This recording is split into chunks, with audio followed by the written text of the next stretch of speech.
जामीन नाकारला जाणार आहे हे तर आधी कळलंच आहे ना तुम्हाला, तरीही तुम्ही ही धावाधाव का करत आहात? जामीन नाकारला जाणार याची कल्पना आहेच,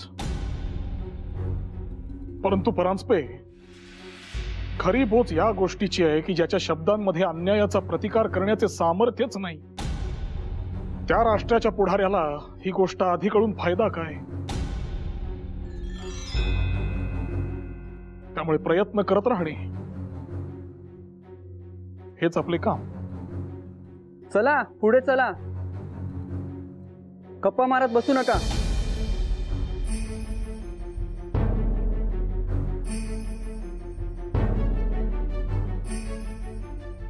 वकील साहेब, कोण आहेत जज? न्यायमूर्ती दिनशा धनजी दावर.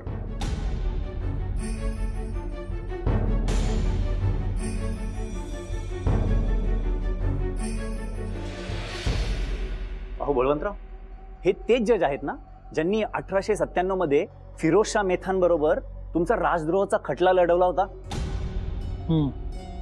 मग तर काळजीचे काहीच कारण नाही.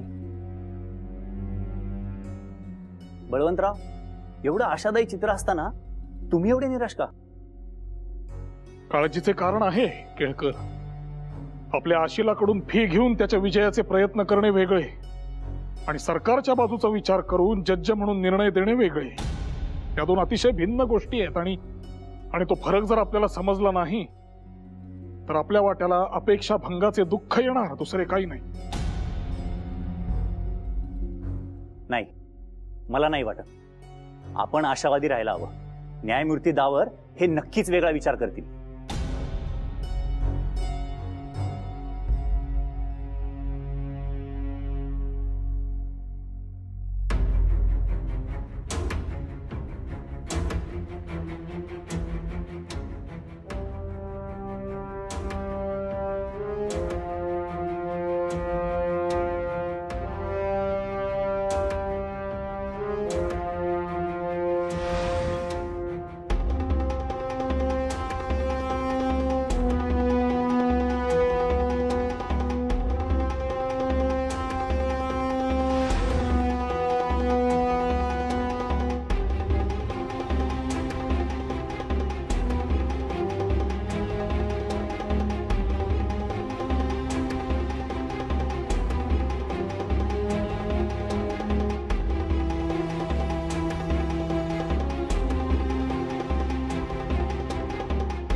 कोर्टाने अखेर जामीन नाकारलाच.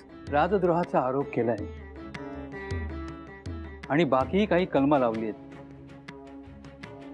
1.5 वर्षाची शिक्षा होऊ शकते त्यांना.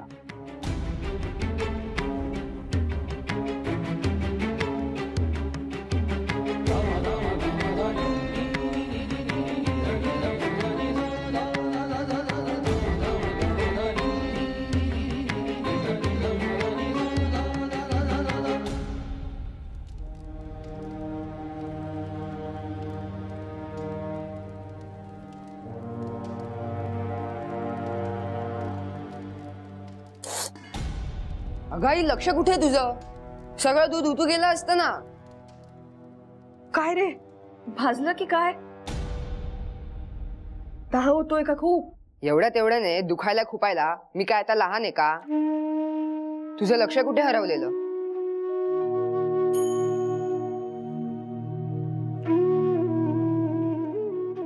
काही काही तारखाच अशा असतात की ज्या पंचांगात न बघता सुद्धा हटकून लक्षात राहतात. आजचा दिवसही तसलाच. इतकी वर्ष झाली तरी ह्या दिवसाची आठवण काही मनातून जाता जात नाही आणि विचित्र वाटायला लागतं अगदी. आज काय आहे आई? तू एवढी अस्वस्थ का झालीयस? आज जूनची 22 तारीख ना रे. हो. आजच्याच दिवशी बरोबर 11 वर्षांपूर्वी त्या रँड साहेबावर हल्ला झाला होता आणि मग त्यांच्या खुनाच्या कटात यांचंही नाव गोवलं आणि घेऊन गेले यांना पकडून. चांगलं 1.5 वर्ष काढलं यांनी घरापासून दूर त्या काळ कोठडीत. यांना घेऊन गेले ना तेव्हा तुम्ही अशी लहान लहान होतात सगळी. मला आठवतंय, घट्ट पकडून मला मिठी भरून थरथरत उभे होतात. ते दिवस आठवले की आजही अंगावर असा शहारा येतो माझ्या.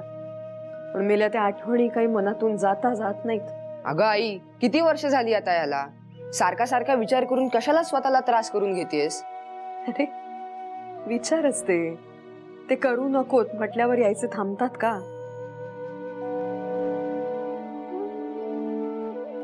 यांच्याशी लग्न झालं तेव्हा मुंडावळ्या बांधून अशी बोहल्यावर चढले, तेव्हा यांच्यासोबत यांच्या काळजीशीही लग्न लागलं. हे असे देशसेवेचं व्रत घेतलेले. हे म्हणजे मला अभिमानच आहे हो, माझा नवरा असा जगा वेगळा आहे याचा. पण चिंतेचं काय करू, ती काही मनातून जाता जात नाही आणि जीवाला नुसती जाळत राहते. अगं पण दादा तर नेहमी म्हणतात ना, भामे तू माझी ताकद आहेस, तूही अशी खंबीरपणे उभी आहेस म्हणून मला घराची चिंता नाही हो. होय म्हणतात खरे, पण कसं आहे, वेळ पडली म्हणून खमके पण रुजत गेलं अंगी. पण अजूनही काही संकेत मिळतात आणि जीव असा नुसता घाबरा होऊन जातो माझा. आज सकाळपासून की नाही माझा डावा डोळा नुसता फडफडतोय. सगळं करून झालं, पापणीला अंगठी लावून झाली, सगळं झालं, पण डोळा थांबायचं काही नाव घेत नाही. मला भीती अशी वाटते की काही अशुभाचा संकेत तर नाही ना रे हा. अगं आई, काय हे? दादांना कळलं तर ते काय म्हणतील? भामे, मनात भलते संशय आणू नकोस. मन चिंती ते वैरी न चिंती. छान. बरं, दादा आज मुंबईला जायला निघणार आहेत, लक्षात आहे ना? आणि तू त्यांना दशम्या बांधून देणार होतीस, विसरलीस? अगो बाई, बघ हे असं होतं माझं. मी खरं तर हे दूध दशम्यांसाठी म्हणूनच तापवायला ठेवलं होतं. बर, त्यांची तयारी झालीये का? ते आटपेपर्यंत माझ्या इथे दशम्या होतील सुद्धा चटाचट. थांब. त्यांची तयारी कधीच झालीये, पण केळकर काका येऊन बसले. त्यांचं काहीतरी बोलणं चाललंय, ते आटोपलं की झालंच म्हणायचं. बरं जा, दादांना काही हवंय आणखीन का बघून ये जा. होय.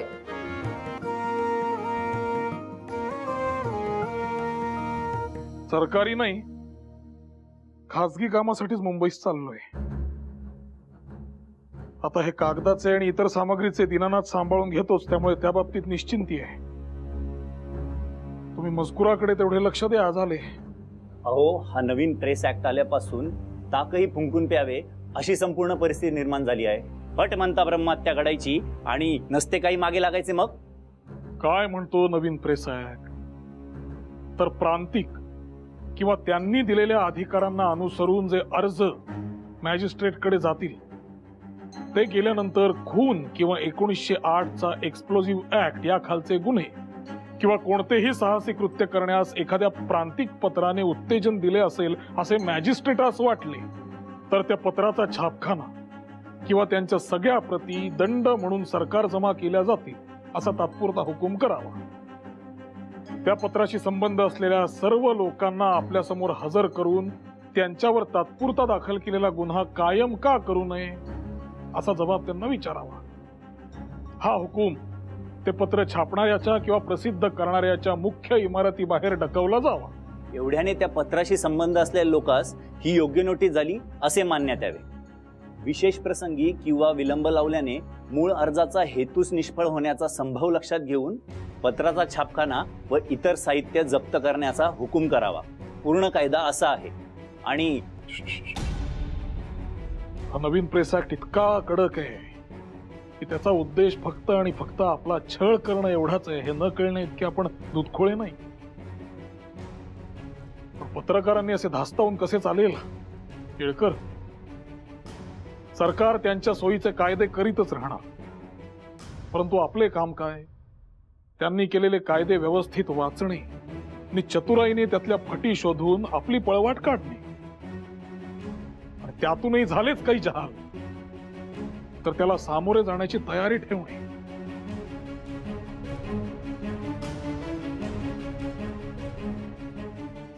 एवढे घाबरून जाण्यासारखे काही झालेले नाही. केळकर, मी म्हणतोय म्हणून काही सरकार लगेच आपल्या पाठी लागणार नाहीये. ते आधीपासूनच लागलेले आणि कायमचेच.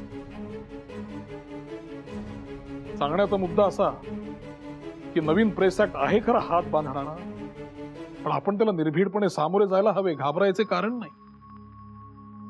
पत्रकाराने निर्भीडच असायला हवे. केळकर, तुम्ही तसे भ्यायला तर जनतेस काय जागे कराल?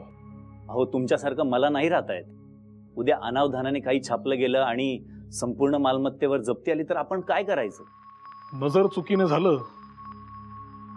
तर नाही चालणार मला. म्हणजे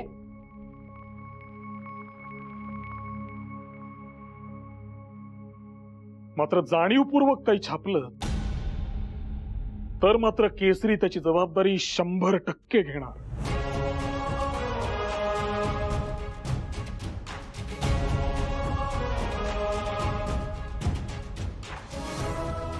निघतो.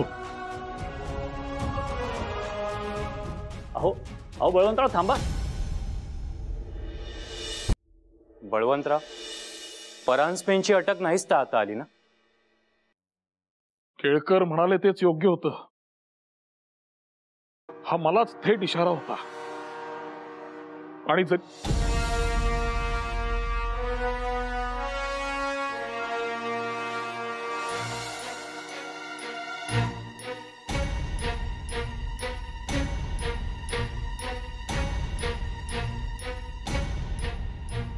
पळवण जी, ये लीजिए.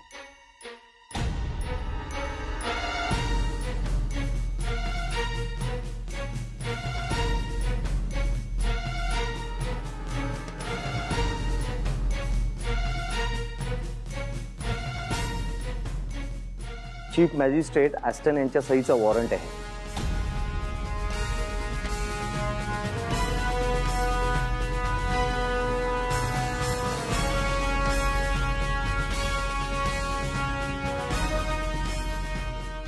कसले कलम लावले आहेत? खापर्डे, या देशातील मी पहिली आणि कदाचित एकमेव व्यक्ती असेन जिच्यावर दुसऱ्यांदा राजद्रोहाचा खटला भरतोय.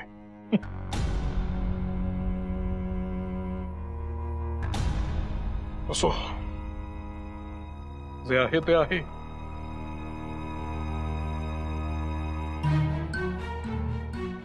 धीर सोडण्यात काही मतलब नाही. आता काही मी यातून सुटेन असे दिसत नाही. फक्त आता शिक्षा किती होते तेवढे पाहायचे.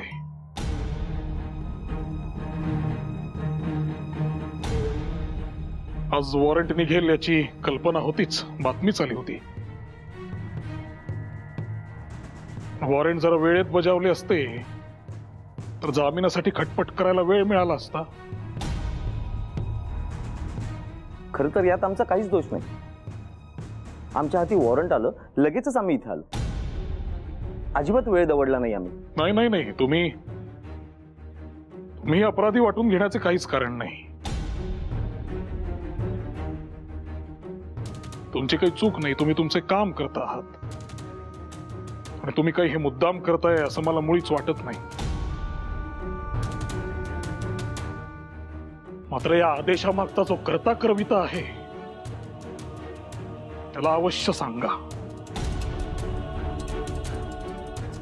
की जेव्हा मी या खटल्यातून मोकळा होईन आणि जर आणखी आयुष्य हाती शिल्लक असेल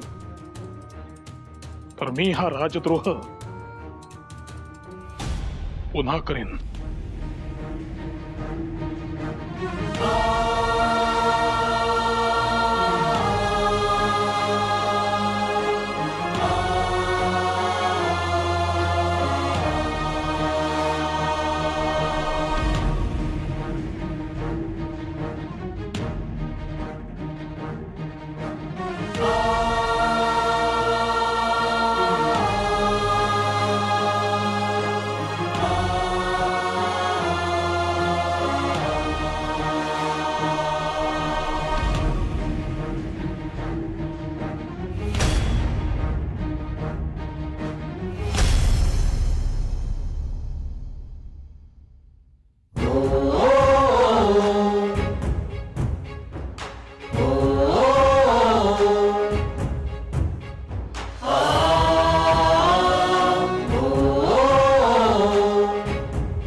बळवंतरावांच्या घरी ही बातमी कळवायला हवी.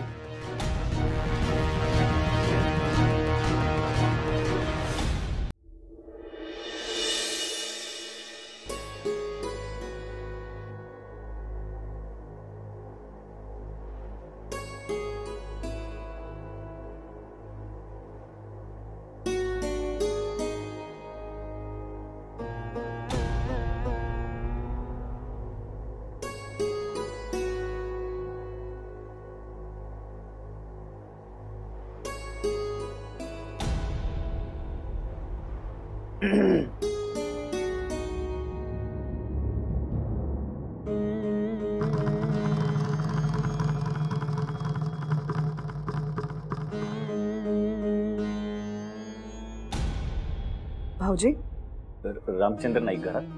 नाही, बाहेर गेलाय. काय झालं? काय झालं? नाही तसं काही विशेष नाही. येतो मी. भाऊजी काय झालं?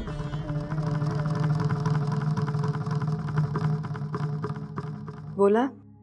वहिनी वहिनी अहो बळवंतराव नाटक झाली.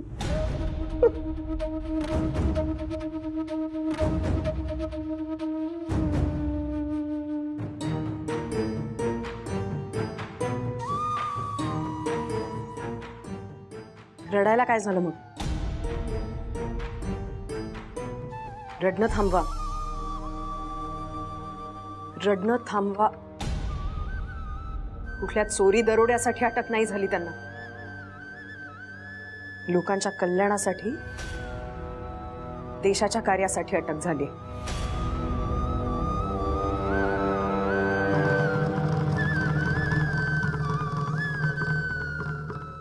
ग्रहण लागतं ना, तेव्हा काही वेळ अंधार होतोच, पण सूर्याची तेजस्वी कडा त्यातूनही दिसत राहते आपल्याला.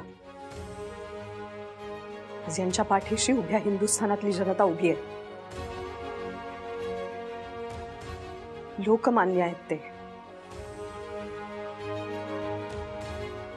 आणि त्या लोकमान्यांचा तुम्हाला आणि मला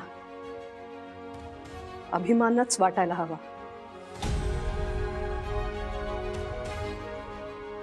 खंबीर रहा.